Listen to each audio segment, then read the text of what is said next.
Hey guys, welcome. Muskie Road Rules Podcast, episode number 235. Guys, thanks for listening. Thanks for tuning in. You know what? We love everyone listening to this podcast every week, each and every one of you. And you know what? If you got a friend, if you got a neighbor, if you got somebody you don't like and you don't like us either, send them our podcast. You can always do that on iTunes or on Spotify. All you got to do is type in Muskie Road Rules Podcast and hit subscribe, and we will come to your smartphone or mobile device every weekend.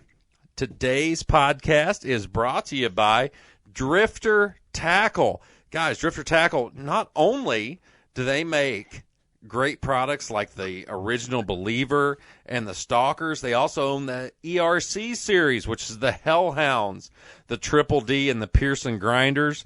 They also have a great series of nets. I've been using the Drifter nets, the XL and the Double XL Predators for a long time. Check them out at driftertackle.net. And they're owners of the Muskie Mayhem, or the Muskie Mania tackle series, which is the Ernie, the Bert, and the Jake. Kevin, do you know anything about a Jake? I'm going to tell you what, Jake hunts. Jake hunts. Yeah, you know him by Jake. Other people might know him as a minnow bait, but you know him by Jake personally. And make sure you check. He's my friend. He's your friend. Well, Jake's been very good to you over the especially last weekend. And also maker of Senate Tackle and Loki Lure. So check them out at driftertackle.net. Guys, on the line right now, the PMTT at Cave Run Lake just happened last weekend. And I've got on the first place team, which is Kevin Nash and Jared Donner. How you guys doing? Good. All right, good deal. And I've got titties and beer here, man. Oh, my God. It sounds – Kevin's ready. And then we have the second place team, which is Grant. Grant, pronounce your last name for everybody. Bloomrick. All right, so it's better than I was going to say Blummerich. That's close. That's what everybody says. That's the Eastern Kentucky pronunciation. Actually, I think that's a horse in the Derby this weekend. So and then we have Blake Bushman. Is that right, Blake? That is correct. Yep. Thanks for having me. All right, Blake's in their second place team. And the third place team, we have one of the two. We have Chad Conway. Daryl Caesar couldn't make it because he's busy getting a mani-pedi tonight. And he just can't do it. He's getting his toenails shaved off. And Chad, how you doing? I'm doing good. How about yourself? I'm doing great. So, guys, you're down here at Cave Run last week. Let me ask. I'm going to start with Chad, the third place guy here. Now, Chad, you grew up down here. We fished when we were younger. You've known this lake for a long time.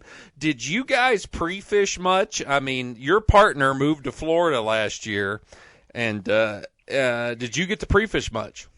No. He come in Thursday night, and I told him it was going to be 89 and sunny, so I made sure he'd show up, That's up here. Good. Oh, you lied to him, right? Well, yeah, I mean, it's a Caesar. You have to keep him guessing on that. So you guys pre-fish. Did you guys even fish at all, or did you guys just mainly look around? We looked around. I went out Thursday and just looked around, and then Daryl came Friday, and we went out and just look. Okay. And, you guys got third place in a place that, Daryl knows very well. And had you ever caught fish in the marina before?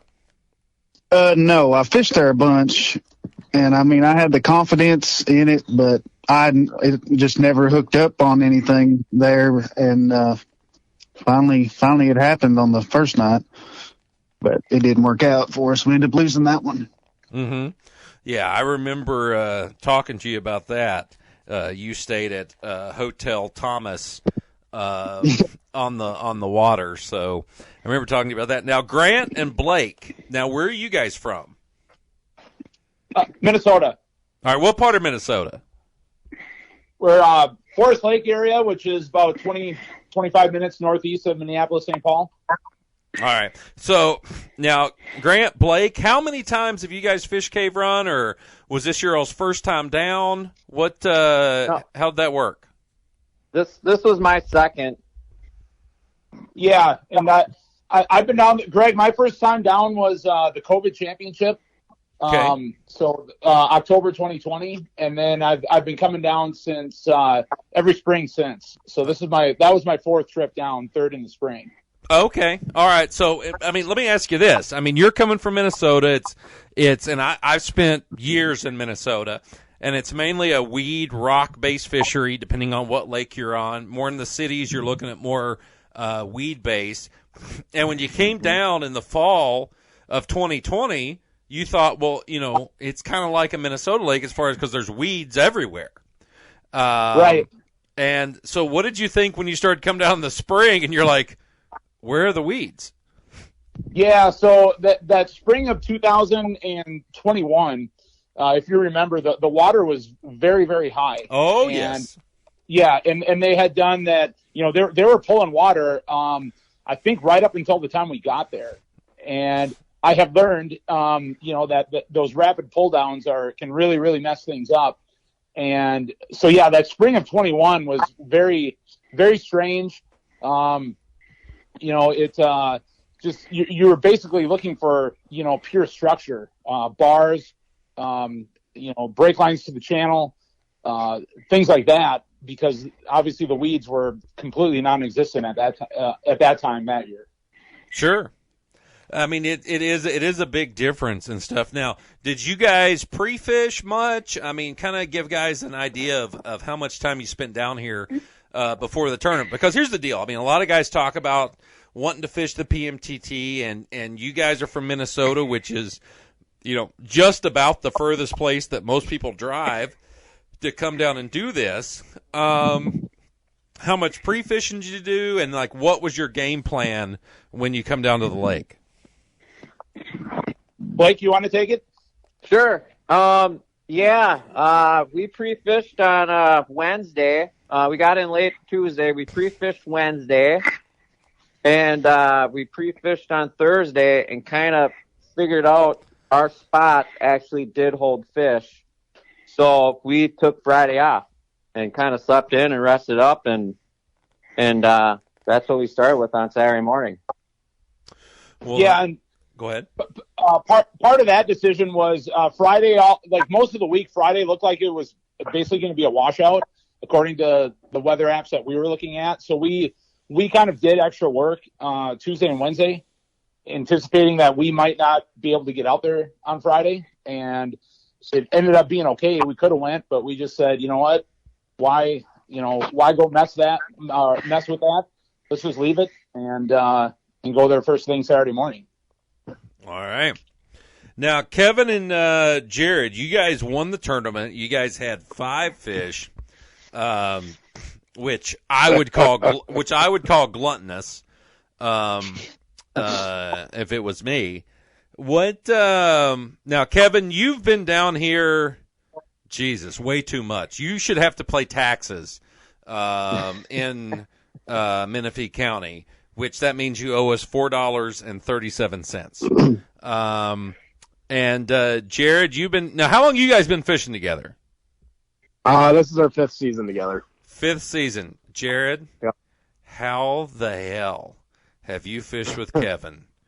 I mean, he's an honest uncle. He's the one that put a muskie rod in my hand. So, that's just becomes part of the territory. Kevin, did you ever think you would be called uncle? That you would live long enough to be an uncle? I'll tell you what. That little wild-eyed 10-year-old used to meet me at the dock up in Canada and go, Kevin, how'd you do? And we started talking, and I started to get to know his family. And actually, his oldest sister was the one that would figure out my electronics at 13 when I had trouble. That sounds about right. Yes. Yeah, well, yeah, I'm a Luddite. I got it. and Jared and I, then I told him, I said, said when your parents think you're old enough to fish with me, and if I think you're old enough, and if they trust me with you, I'll start taking you out half days. He has bad And we parents. did. I put the first muskie rod in his hand. Nice. Well, and he's also the first one ever spoon-fed me turkeys too. So we traded bad habits. Well, that's a good thing. Now, Kevin, you came down pretty much. Did you get down on Monday? Well, I got there Monday long enough to get drunk. Well, that's shocker. Yeah. That well, you get drunk with the boys, you know. Yeah. That seems to happen at Mountain Muskie Lodge. Yeah, it is. That it's in the air there. So you got down on Monday, Jared. You got a wife, kids. You didn't get down till when did you get here? Yeah, I got a wife, kid, and then my wife's due like May 25th, so I didn't get there till Thursday early morning, and I drove all night, slept 1 hour, and went straight to the water. Oh, I know that feeling. So you guys got. So how did pre-fishing go for you guys? Didn't see a fish. Well, that's no, good. I did see a fish, but see, this is what I do. See, in the past, I pre-fished my spots, and every tournament where I have caught a fish every day, I sucked in the tournament, never caught a one. And so I finally got it through my head. I'm scouting. I'm not burning fish. I'm scouting. I'm not burning fish. It's nice to have a confidence fish, but it ain't necessary. I'm looking for bait. I'm looking for this. And I'm out. I'm fishing the waters that everybody tells me, oh, yeah, we're moving fish here, we're moving fish there. And I know these spots on the lake and this and that. I know where they can be and will be and should be. And I fish those spots. But I say my spot's really for tournament day. Well, and let's face it, Kevin, you've been fishing Cave Run. How long have you fished it? Not near as long as you. No. But I what was it? I didn't come to Cave Run until the third year of the PMTT, and I came with Steve Dussel, and he was the one that took me further up the creek. Mm-hmm. And we took fourth that year. Yep. That's when Ramsey took first. Bill Ramsey, yes, sir. I fish with Bill every spring, him and his boy. Yeah. They got some fish. So, well, let's talk about it. Chad got third place in the PMTT with his partner, Daryl Caesar, who's getting a mani-pedi right now. And Chad, kind of give me an idea of how the tournament went for you. Well, this was my first PMTT tournament. I've been wanting to fish it for years, and something always came up, but this ended up being the first one. And I was lucky I got to fish with Daryl because most people would call that a sentence instead of lucky. No, he's a good fisherman. I give most of our credit to him because he jigs a lot. He's scary on the water. He's a good stick. Yeah. I've done some jigging, and it's a mental game. And I don't know. I had the right mental attitude. I was ready to. I didn't care if we jigged all day. I wanted to do it, and that's what we did. And first day we jigged all day and didn't have nothing till about 3 or 3:30 in the evening. I got that one bite, and it hit kind of high it didn't really hit on the fall, and I just missed it. It stayed on for just a second, and before we could even get the net, it already popped off. And we were both pretty wore out that day. Our arms were screaming at us, but Chad, it was a lot of fun. You're 31 years old. Your arm was screaming at Daryl is 60 a lot. And I'm a state worker. You're a state worker, so you're used to leaning on a shovel. I understand that. That's what people say. Yeah, or watching holes. You have to hire at least 4 state workers to dig a hole. One to watch, one to complain, one to stand on the shovel, the other one to lean it. That's I know how that goes. But no, I was actually in the marina. We got there. We were probably in there about a couple hours before you guys got there, and had been fishing it, and we were pitching tubes and different baits up in the stalls, working them out because like Daryl knows, and a lot of people know, the bluegill and the shad. I mean, the shad. Let me ask everybody here: how many of y'all guys were raising shad? Had shad follow in your baits? Oh yeah, that was quite a bit there around the. Grant, Blake, did you guys have fish falling in your bait? Shad falling you in? Pre-fishing, there was one that did happen. I guess I didn't know it was following, but now that you say that, that would make sense. Yeah, I mean, Kevin, Jared, did you guys have any shad following you in? Nope. Well, I had a few on mine. Obviously they're probably not following a 10-inch bait. Well, hey, every fish has rape on its mind at one point in time. I mean, they all go down the dark side. Actually, we, usually there's a lot of times when I'm on the cave when I make a fucking cast, I fucking scatter shit, just scatter them, and it always gets me a little bit pumped up. Well, I tell you, I mean, we raised a lot of shad in the tournament. I mean, literally, if it was a shad raising tournament, y'all would have been skunked. Because, I mean, there was a lot of places we fished that, just had a ton of shad falling. I think we're actually just getting into the shad spawn. Probably going to happen here in the next week. The water temperature has dropped since the tournament because of we've had some cool weather here. And so the water temperature has dropped a little bit. But so Chad, so on the first day, all you had was a lost fish. Pretty annoying. But now let's talk about the second day. You guys came out and you guys got fish pretty quick. So kind of tell us what happened then. Well, we debated on where to go that morning when we actually made a decision whenever we passed the no wake buoy where we were going to go. Paper, rock, scissors.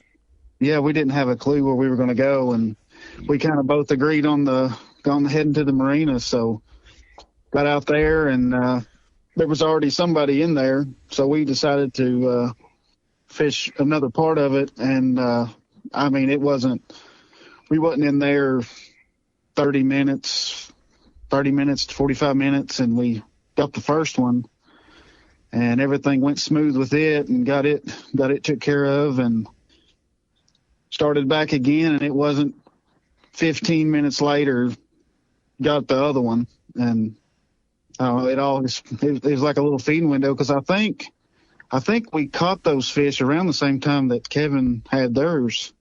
I don't know if it was a feeding window or... Definitely, it was right around that same time. Because I know on the second fish, we had a hard time getting a hold of Tim, because I don't know, he may have been on the phone with Kevin, because he was catching like 19 fish at the time. Exactly. When I think of Kevin, I think like the Saturday night on the Muppets, the guy that throws fish. That's exactly what I think of, or the Swedish Chef. I'm a Muppet. Oh, check you out. Exactly. What? So you got two fish. You got a 36 and a 37. Yeah. 36 and a 37, and you had those fish before 8:15, 8:30 in the morning? Yeah, I think that's around the time it was. On Sunday, right? Yeah. All on Sunday. So did you guys it was before the wind hit. Yeah, because the wind really picked up on Sunday. I mean, it was pretty much flat calm Sunday morning when we started, and then probably 8:30-ish is when the wind really kicked up out of the west-northwest. And did you guys do anything after, the wind really kicked up, or? No, after that we didn't do a thing. We even went to the... Are you there? Get out of the bit. Can you hear me? Yeah, I got you. Okay.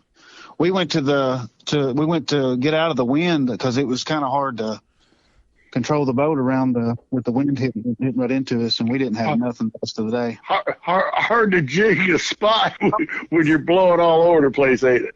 Oh yeah. It was. I give you guys credit. I could never stick with that bite ever. I have tried. Daryl's a beast. Daryl's awesome. I can't. He scares me when he's on the water.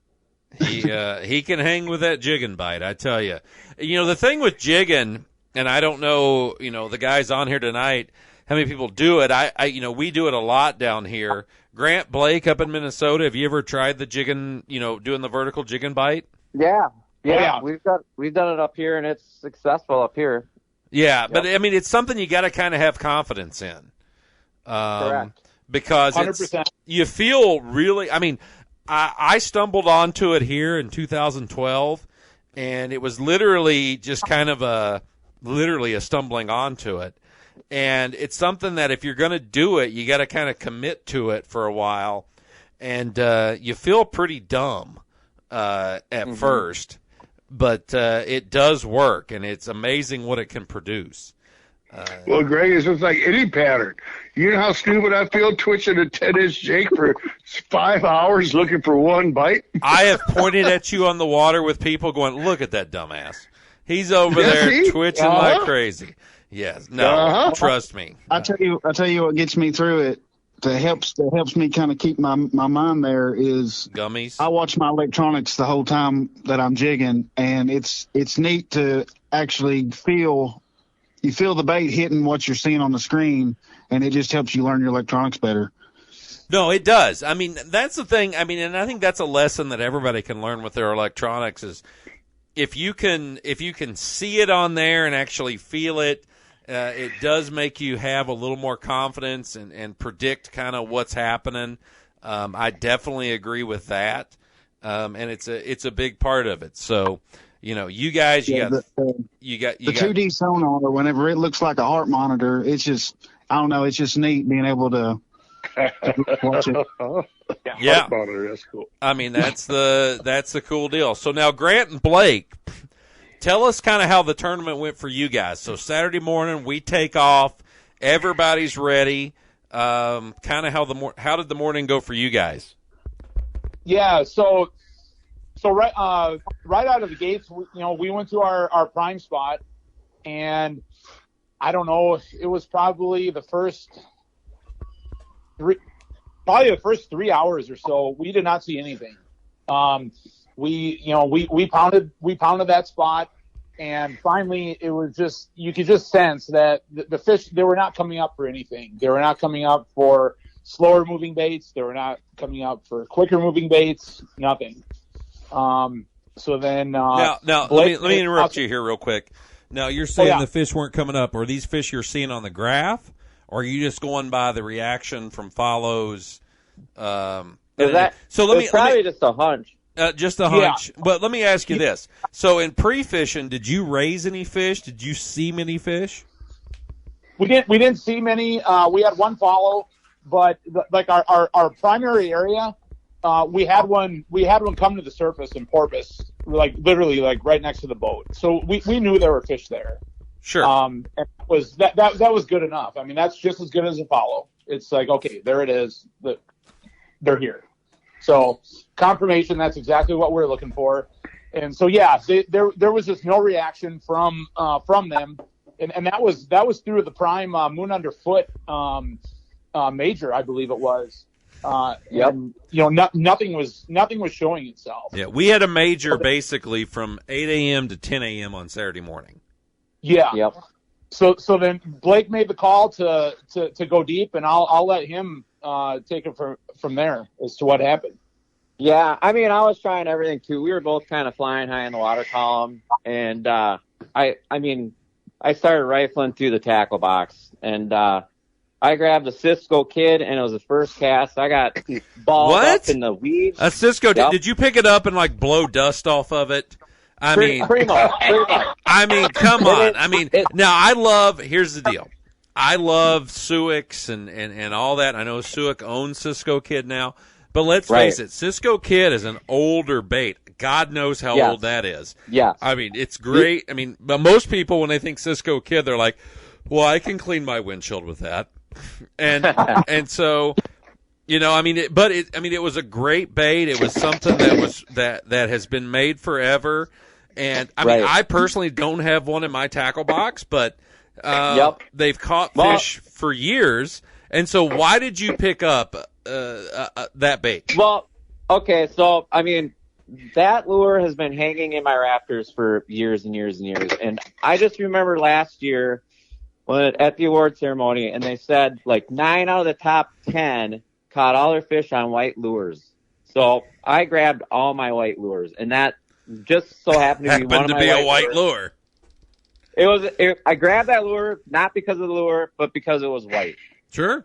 So anyway, so I threw that thing on, and I'm trying to get down to the weeds, and I got down to the weeds, and I got in the weeds, and I was trying to jerk it out of the weeds, and a giant ball of weeds came to the surface, and it's literally floating like 15 feet from the boat, and I slacked line, yanked it twice to get it out of the ball of weeds, and a muskie engulfed it as it came out of the weeds. Nice. So like Santana's song said, Cisco Kid is a friend of mine. That's right. That's All right. right. So Nice. it was Good kind job. of, That definitely is a Kevin reference right there. That is a Kevin reference. Well, that's what you get for inviting me out here, Greg. Exactly. So it was kind of a fluky deal, but it kind of, okay, they're down in the weeds. That's where they're at. We got to go down and get them, and we kept doing it, and we got another one doing that. Cool. So now, like the Cisco Kid that you got, now I know they make different models of it. Is it a floating? No, it's the Husky 600. So that's the big one. Like, so give me a bait that it's a similar size of. It's the 7-inch. It's the second biggest one. Okay. So is it like the size of a baby depth raider, or is it the size of a full size? Yep. Yes, it's the same size as a baby depth raider. In fact, that's what Grant maybe threw on. Yeah. That was the closest thing that I had to match it. It's maybe just it might be just slightly in between a baby depth raider and a regular size depth raider. Sure. Just 'cause it's got a bigger lip. Okay. But yeah. So when you were doing that, let me ask you this, because here on Cave Run, the one thing that we've struggled with, used to have, Kevin can probably remember in some of the fall tournaments here, we used to have, especially turkey bowl stuff, we used to have a lot of milfoil in this lake. Mm-hmm. Just an absolute ton. Every shoreline, every inch of every shoreline had some bit of milfoil. And in the last 5 years, we've really lost that. And now we Thank God. have shut up, Kevin. That was my moneymaker. Jesus. Hey, well, Greg, I just want you to know, it's not all about you, I don't like that milfoil, and it's not all about you. Tonight it is. The milfoil is something that to me was really good down here, and now we've got this stringy the hydrilla. Sweet. I don't know what it is. The devil's I think that's what we were playing in. Yeah. So was it the stringy stuff, or were you in the milfoil? No, it was like some stringy stuff, man. I don't really know what it was. That's that pondweed. And actually, Greg, I want to apologize because when you were talking hydrilla, I went when you're talking milfoil, I went to hydrilla. I hate the hydrilla, love the milfoil. Sorry, I misspoke. Sorry. You're a gentleman and a scholar. No, I'm an idiot, but I do know how to apologize when I'm stupid. So yeah.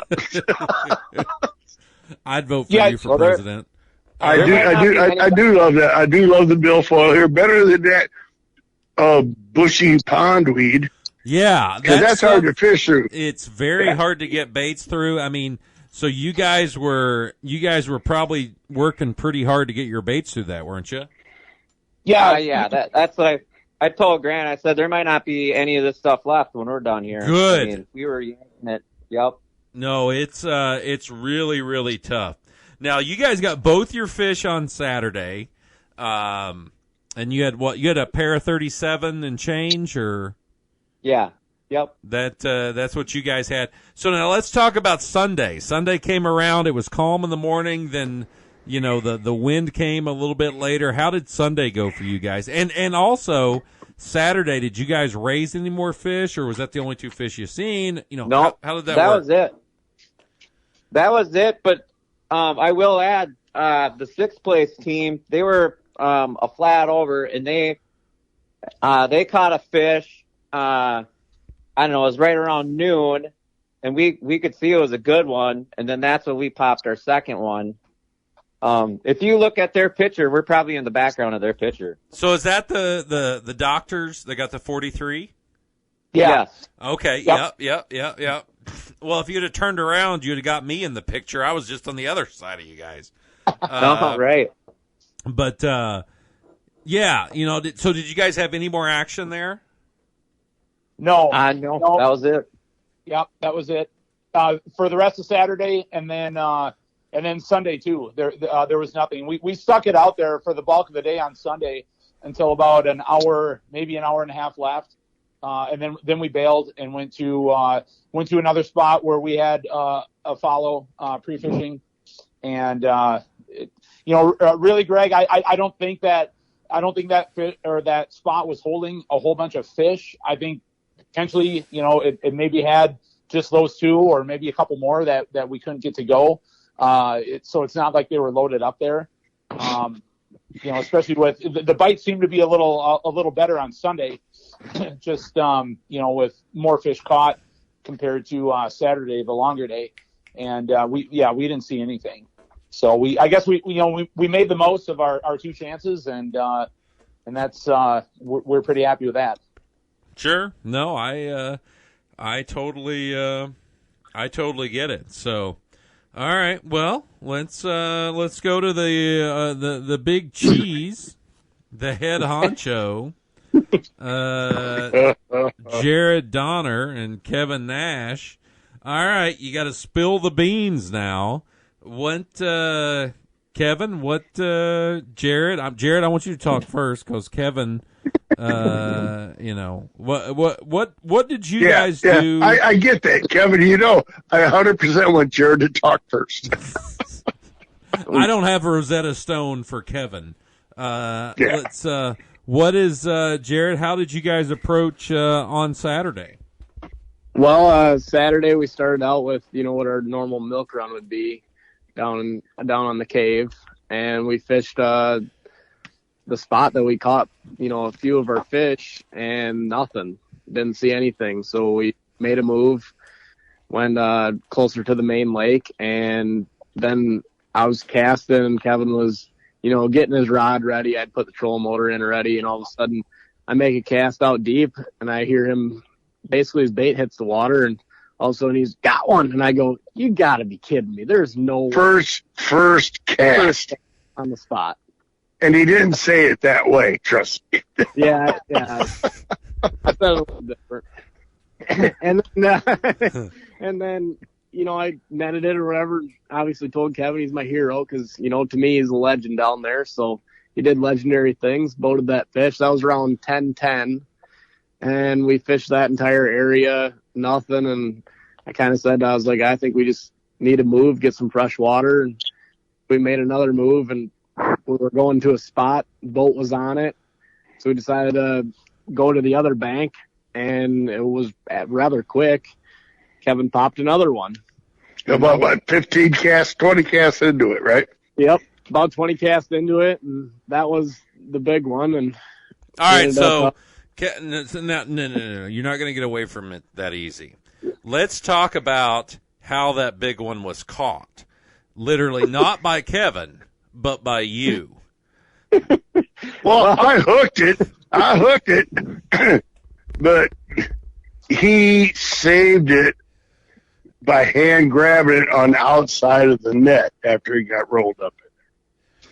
So the kid was King Kong. I'm telling you what, I was thinking, man, someone's got to grab this fucker, and before I could, he was right there. And this is the pro wrestler he was. The college wrestler. He just went right in there and goes, I got it. And he had a grip on it. I got it. He goes, give me some hook cutters. So we started cutting hooks. Kid's awesome.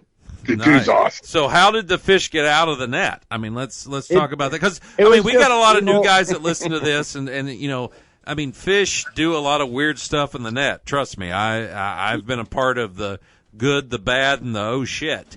And it was I was gonna say, kind of like my approach was. fish dog deep right away, bigger fish. It kind of came up. It was away from the boat. I probably reached out way further than I should have with the long-handled net that Kevin has. And, I mean, I had it, like, dead center in the net, and then Jake Bake caught the middle of the basket. Fish started rolling, and before you know it, I couldn't control it, and it was 3/4 of the way in, then the rest of the way out. Yeah. And I instantly just brought the bag in and grabbed it. She might have been a big green. But you know how tournaments go. You don't want to wait. No, you know how tournaments go. She might have been a big green. So I'll tell you what, we did the best we could. And I'm telling you what, my partner, I mean, I might have caught that fish, but my partner impressed me. He caught that fish as much as I did. Just like when I fished with Tony, my partner is as quick as lightning. I mean, I get it. I get it. And I mean, I guess like my main thing was, you know, the first muskie I ever hooked with Kevin in Canada went in the net and flopped out, and we didn't grab it. And, you know, I was having that kind of flashback. It's called PTSD. Well, his very first muskie up in Canada, he's used to walleye fishing. He got it close to the net and he gave it slack. Well, it's called. It was done. It's called. I was waiting for him to pull it into the net. I feel so bad. I got this 13-year-old kid that works so hard, and he's pulling it into the net. And once he got it close, he just slapped the rod. I'm trying to stab at it. And I felt so bad. I still feel bad about that, Jared. It's basically it's PTKD, post traumatic Kevin disorder. That's why you went to grab it. Then, so, you know. Oh, let's get that one out there. Thanks, Greg. PTKD. That should be a hashtag. Here's the most awesome thing that happened though. There was a bank fisherman there. And he gave us 100% commentary on the whole thing. Oh, well, that's good. I love to have an Al Roker or a Bob Costas, you know, not when he bites a hooker, but Bob Costas just yelling and commentating the whole deal. Well, and then, Greg, it was what Jared? It was after I got done heavy breathing and we took care of the fish. And I hit my oxygen can, this and that. What was it, like 5 casts later for the next one? 5 casts later, he hooks up, and this guy on bank screaming, "He's on fire! He's on fire!" That gave us 3 on frickin' Saturday. Yeah, you guys come in on Saturday, 3 fish. You know, I mean, literally everybody I talked to was like nothing. And then all of a sudden at 4:15, I get a text from Tony Grant. Kevin got 3. I go, mother. And that's, and I'm just like, well, that doesn't surprise me because Kevin, I mean, bottom line, Kevin, you don't have to tell the spot. I don't care. But we had talked about it, on Tuesday night. And you said they're going to be here in spawning. They got to come through here. And was that kind of your thoughts? And it also told you I'm going to pick it apart. Yep. I totally get that. Now, so Sunday morning, you're in the lead. I'm sure you're like a cat shitting razor blades. Well, I'm like a cat in a dog pound, actually. Yeah, and you're nervous as shit. So, Jared, was your partner nervous? Oh, he was definitely nervous. He goes, as soon as we're going through line, he goes, "Dude, I got major butterflies right now." And I said, "Well, we just got to do what our thing is. You know, start fishing. Don't worry about it. We can't control the other people." That's the way. That's bottom line. The way it has to be. And then what happened, Jared? And we pull in, and bank fisherman has, a fish and told us that, well, yeah, they're in here. I got one. And the bank fisherman had one? Yeah, the bank fisherman had one. On a stringer. Oh, well, that's good. That one went for a car ride. That one went for at 42 inches, no longer here. Well, hey, everyone needs a belt.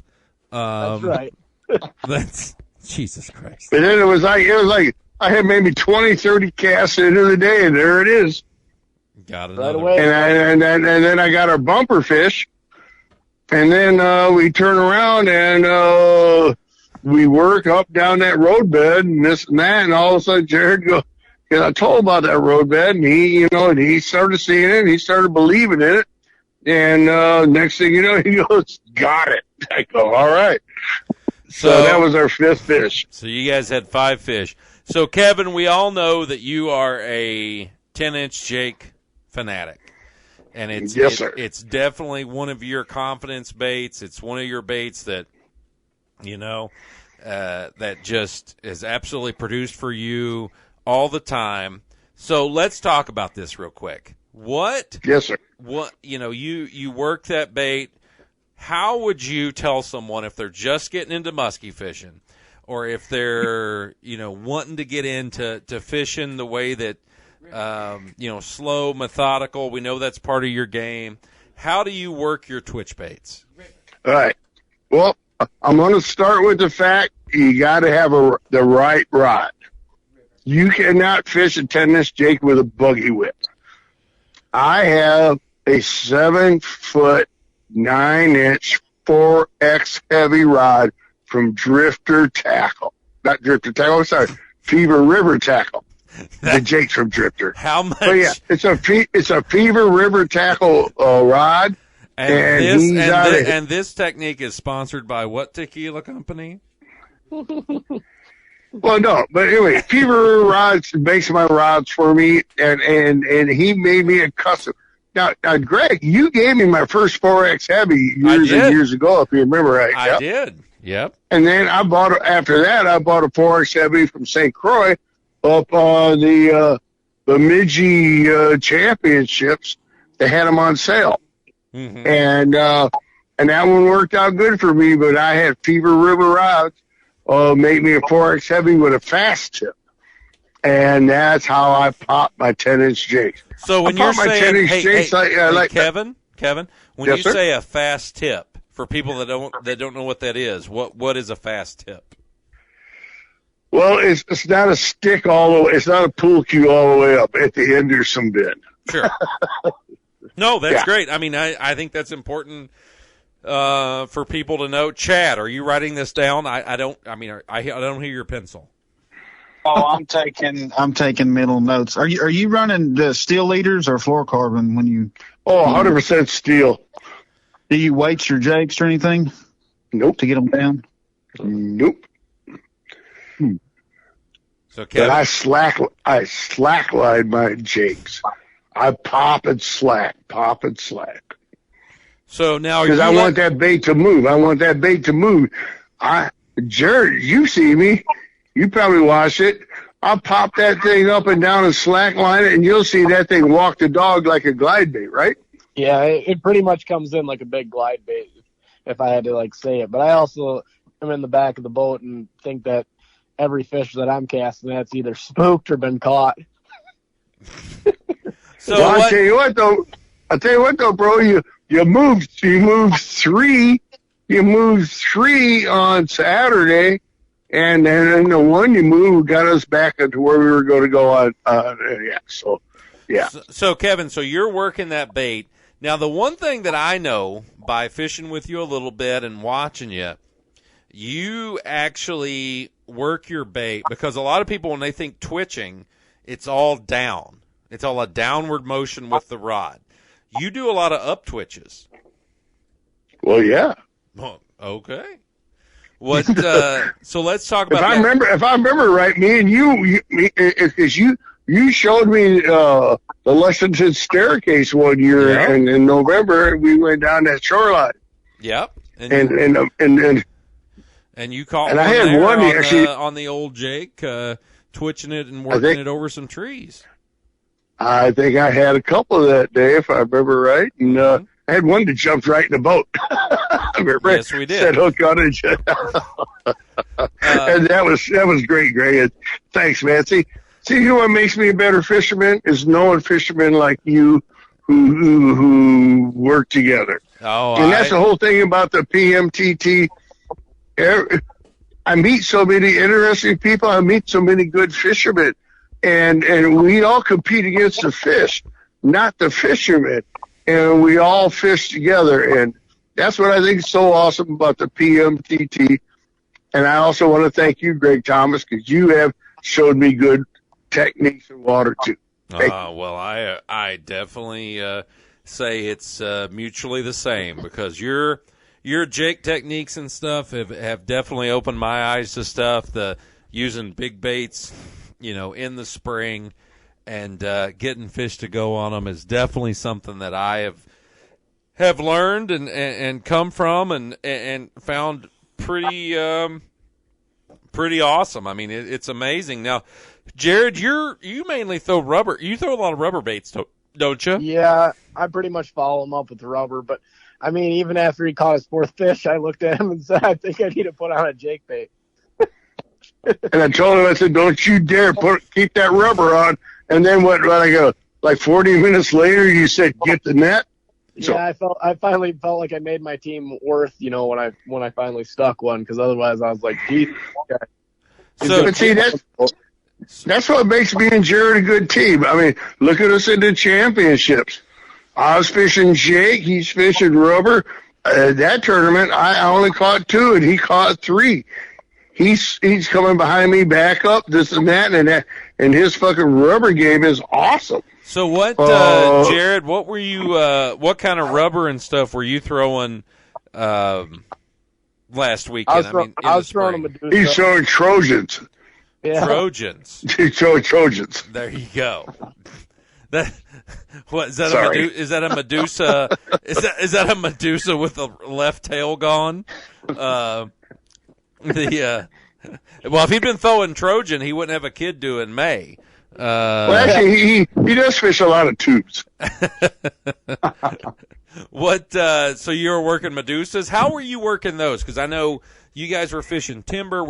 You guys weren't really working weeds. How are you working that soft plastic, a bait like the Medusa, around the timber?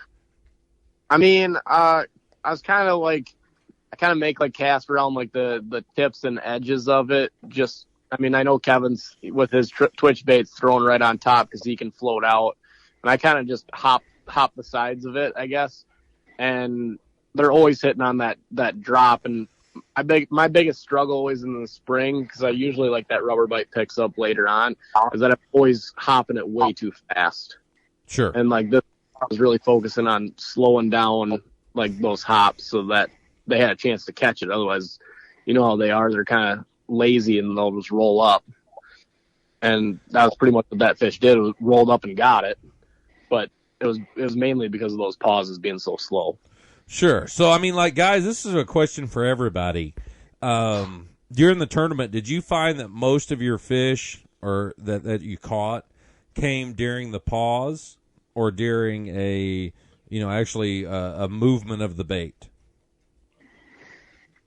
Well, I'm a twitch pause guy, and they all came on the pause.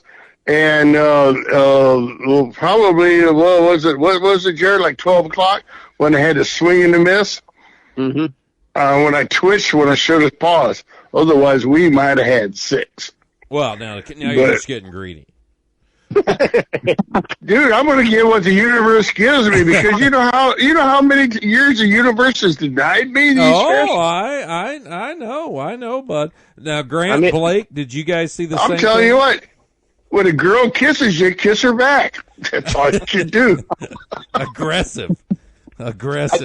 Grant, Blake, do you believe in that? When a girl kisses you, you kiss her back? Yep, you got to go for it, man. Grant, Blake, did you guys do the same, with the pulling the baits out of the weeds? Did you notice it was a pause bite versus the actual? Yep.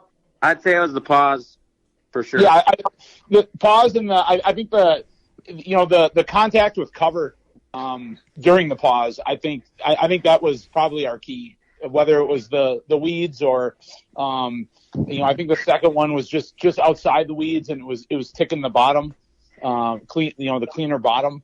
So just something extra to get those things to hit. Sure. Chad, same thing with what Daryl was doing? Yeah, the only problem we had was on the two fish we caught. They all hit right at the top of the pool on the pause. And dude, you didn't have a long way to go to set the hook, did you? No, both that was fish, hard. They went in the net. The Bondi popped off, so we got lucky. Wow. Well, that's pretty cool, and I mean, it's just awesome. You guys, in the tournament, there was 25 fish caught. Out of the 25, 9 were in the top 3. So you guys were definitely doing something right, whether it be baits or areas or something like that. And I could talk to you guys forever as it goes, but I mean, it's just really cool. Top 3 finish in the PMTT. First place, Jared Donner, Kevin Nash. Second place, Grant Blumreich. Is that right? Close. It's good. No, good enough. Blake Bushman, Chad Conway, and Daryl Caesar in third.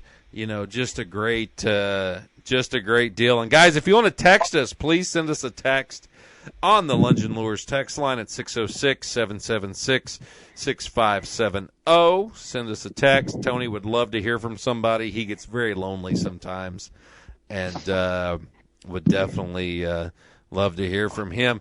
Jared, Kevin. Where is he tonight, Greg? Tony is probably knee-deep in a bottle of bourbon somewhere, contemplating the universe. Is probably what my man is doing tonight. So, well, I talked to him a couple hours ago, and contemplating wasn't on his mind. So. He was not contemplating much. Well, no, he wasn't. That's the way it goes. So, Jared, Kevin, you got any people you want to mention here? Well, I want to thank Fever River Rods for making my 4X heavy, and I want to thank Drifter Tackle for making 10-inch frickin' Jake. And I want to thank my partner for believing in me, sticking with me, even when everybody else said they were catching fish everywhere else, and I hadn't seen nothing. He still stuck with me. And so thank you so much, Jared. Thank you. Yeah, I would just say, you got to thank the legend. Everyone knows that guy's known down there. And, I mean, I've stuck with him for four springs. This is our first spring fish together. So eventually lightning will strike, right? Sure. Well, even a blind pig gets a truffle now and again, right? Exactly. Well, Kevin, I'm always watching for you, so it's definitely good. Grant, Blake, do you have anybody you want to mention? Yeah, I definitely got to give a shout out to Tony's Mountain Muskie Lodge.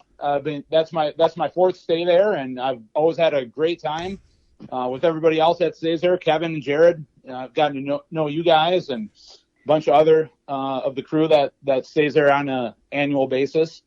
And then also too, I'll give a shout out to Jeff Van Remortel and his Muskie Academy. If there's people out there looking to up their knowledge on muskie fishing, whether you're beginner or advanced, it's a great seminar of classes. So check that out. Good deal. Blake, you got anybody? Yep. I'd like to thank Grant for he's being a good captain. Awesome job. And I'd like to give a shout out to my wife. She held the fort down for a week with 5 kids here. So Jesus Christ! Holy crap! What the hell? That's MVP. Yeah, definitely is. So. The hell, Trojan! You folks need to buy a TV or something. AM radio, whatever. Yeah. That's right. My God. Yep. And thanks for having me on. All right, Chad. Yeah, I'd like to thank my wife for the support, because she was home watching a 5-year-old and a 1-year-old, and Daryl, of course, for me getting him out of muskie fishing retirement, got him back in the boat, and I look forward to I guess we're going to Madison, so look forward to that. And hopefully some people will book some trips with Tony and Greg in May, and we'll catch some fish. I tell you what, your partner's awesome on Madison. I've seen him, I think, take a second place there a couple of years ago. Yeah, right next to me. Yeah, your partner's awesome on Madison. You should be very comfortable going there. All right. Yeah, it'll be my first trip up there. Oh, and Greg, thanks for the hospitality too. Well, you're more than welcome to stay at the Gregg Thomas Resort Spa and Casino. It's very exciting. So, yeah. Well, guys, before I shut off here, a couple things I want to mention. We've got our app for Muskie Hunter is not working. If you have downloaded it, delete that. Legally, I think that's all I'm allowed to say. Because, Kevin, have you ever been to court? Well, no, but I've been before the city council before. I've been to court with a DUI, but I've been to city council about parking my gutter truck in my driveway. Well, all right, so imagine that you bought a new gutter truck, and this gutter truck was supposed to be the greatest gutter truck that you ever owned. And it was like, I will help you be a better gutter installer truck. And it turns out to be made by Ford Pinto. And so your gutter truck is actually a pile piece of shit. That, you know what? I didn't say that. I just did. But it's a rough gutter truck. It's well, it's a rough the tires truck. Don't go round and the thing don't run and it can't deliver gutters. It's a piece of shit. It is. But that's me saying this. You know. Yeah. You know what? Sometimes a gutter truck, you just got to give it up. So I need to write this down too. What? Do I need to write this down too? Yes. Chad, don't buy a gutter truck. Don't get involved with a said gutter truck. And yeah, so subscribe to the digital magazine. Go to Muskie Hunter, subscribe to the digital magazine. We've got a lot of good stuff. It's going to come to your devices. I know, trust me, when we send the emails, and I know you want a physical magazine that you can hold, but it just isn't feasible, guys. I know that. I've never been told how horrible I am. But it's getting less. I do like that. But, subscribe to the digital magazine, guys. We're still coming out bi-monthly. We're doing everything. Also, if your wife or your lady friend, or Kevin, if you want to impress the ladies, you know how you can impress the ladies, Kevin? Take it off my pants. Well, only if you're wearing a Muskie Huntress shirt. You can give her a Muskie Huntress shirt. Hey, and that's fly away, fucker. I accidentally loaned you my Muskie Hunter shirt that was a beer can shirt. I don't know what you're talking about. I don't know what you're talking about. I loaned you my Muskie Hunter shirt thinking it was an Indian Point camp. That slips my mind. I don't think. And and here's the thing, you ain't making the beer can Muskie Hunter shirts anymore. Let me write this down. You make the beer can Muskie Hunter shirts, I will buy 2. I will write this down. Beer can. The old beer can Muskie Hunter shirts you used to have. Yeah. I know. I mean, Well, look through your laundry. You got one of mine in your laundry. I don't know if that's totally true or not. Well, no, you borrowed it from me at Eagle. You borrowed it from me at Eagle River at Margie. You said, Kevin, do you got a T-shirt? I thought I was giving you an Indian Point T-shirt, and you gave me a Muskie.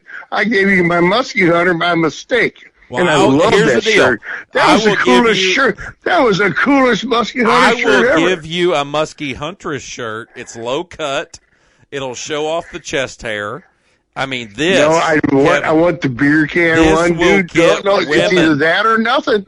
That or nothing. Nope. This will get nope. you women. You know, a gold chain, a little dude, bit. I'm 64 years old. I'm 64 years old. I'm missing half a lung. How many women can I disappoint? Well, you need to look for the. I got one I disappoint on a regular basis. I don't need to disappoint more. All right? You just need to look for the lame gazelle, the slow ones. I mean, I'm telling you, I'm the little train that could. I'm huffing and puffing up the hill, man.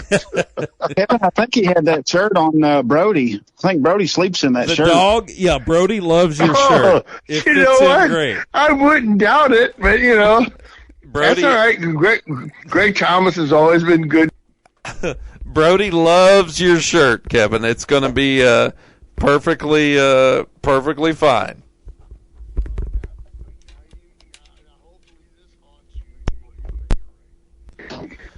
Yeah. I'll buy the Muskie Hunter shirt because I kind of owe you because that hat I bought, the Muskie Hunter hat for $20, gave me $750 over the years. So. Yeah. It's fine. I mean, we're definitely growing with the digital subscription, guys. So check that out. Also, we got the Mother's Day. The tournament coming up here, the Muskie Hunter Magazine tournament. It's going to be Saturday of Mother's Day. Please sign up. Go to the website, muskiehunter.com. Check that out. Guys, we've got Kevin Donner, or Jared Donner, my bad. That's your porn name. It's when you... Wait, tell you what, though. You know what Salchi and all of them call me when I go down there? What? They call me Kevin Damn Nash. Kevin Damn Nash. Well, let's do this here real quick. What would everybody... Well, it's flattering because it's Kevin Van Dam. There you go. Hey, Kevin Damn Nash. I'm so flattered when they call me that. All right, well, let's do this on the end here, guys. Let's give away our porn name. It's the name of your first pet and the street you grew up on. Jared. Oh, gosh. Shadow St. Rose. Oh, my God. I would watch that movie. Kevin. I'm a Second Avenue guy, and my best dog was Rufus Cosmo Lupus, the 150-pound Alaskan Malamute. And my second one was... So, Rufus Second Avenue. I don't know if that's a good porn name, Kevin. I don't know if that is the best porn name. Grant. Well, I guess that would be Buddy Fair. Buddy Fair. I'd write that. Yeah. What about Blake? I guess mine would be Hansel Jason. Hansel Jason. I could see that. You could be like going in, fixing a copy machine and solving some stuff. Chad? Mine was Doofus Stone Quarry. Doofus Stone Quarry. Nice. On the main stage. I love it. Mine would be take the prize, I'm thinking. Yeah, mine would be Midnight Beaver. So definitely coming in from the lower end. But all right, guys. Hey, we've been on here a while. Thanks for coming on. Congratulations, you guys finished top 3 PMTT. We'll see you guys hopefully at the Madison event coming up here the second week of June. And I will talk to you guys later. You guys have a good night. Thanks, Greg. Thanks. Hey, Jared. Think turkeys. All right. Bye-bye.